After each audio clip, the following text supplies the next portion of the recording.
Prince Andrew has long been the subject of criticism, and today there's a series of very interesting articles in the press suggesting that the problem of Andrew was recognised right at the moment when he gave the foolish interview.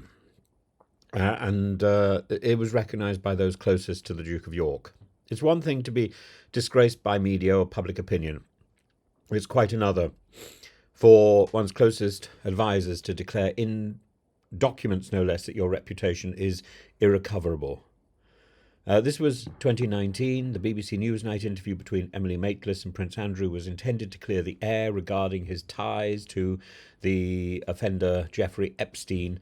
Instead, it detonated a reputational minefield, and the image of a man claiming he couldn't sweat, denying familiarity with his accuser, while smirking through serious allegations became emblematic of royal tone deafness. And while the public reaction was immediate, we now know the royal household's internal reaction was similarly damning, thanks to recent testimony from Prince Andrew's former senior aide, Dominic Hampshire. Mr. Hampshire's witness statement, made public as part of the immigration tribunal of alleged Chinese spy Yang Tengbo, lays bare the internal consensus the Duke's reputation was irrecoverable, he said, adding that this was a common feeling within the royal household despite Andrew's own inability to accept that reality.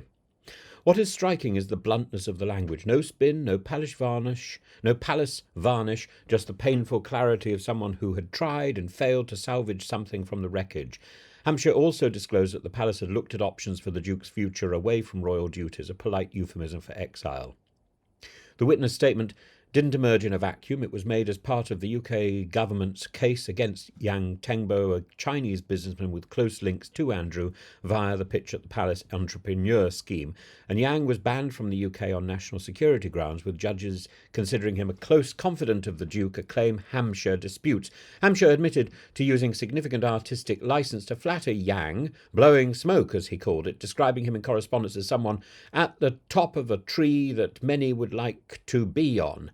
This was, we're told, ego-stroking for diplomatic reasons, but ego-stroking around national security risks, that's less flattery and more folly. The palace, one imagines, would rather this had all remained confidential. Instead, these proceedings reveal a fascinating tension. On the one hand, the king himself met with Andrew in Hampshire to discuss funding options after the scandal, and on the other hand, the palace now insists Yang was never mentioned. The subtext, a carefully calibrated attempt to separate the institution from the individual, or in plainer terms, damage limitation. What does this say about Andrew's inner circle?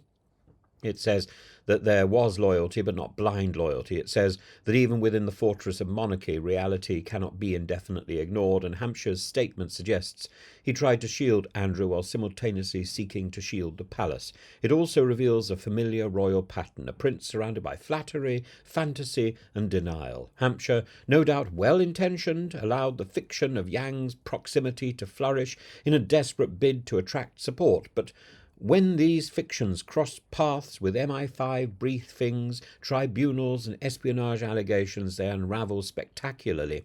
Prince Andrew is a man adrift, publicly disgraced, institutionally sidelined, reputationally irrecoverable. And what matters here is the shift from external scandal to internal judgment. His own advisers, once the architects of his rehabilitation, now testified to the futility of that ambition. In the monarchy, mistakes echo, but for the Duke of York, that echo has become a dirge, composed not only by journalists and tabloids, but by those who once stood by his side.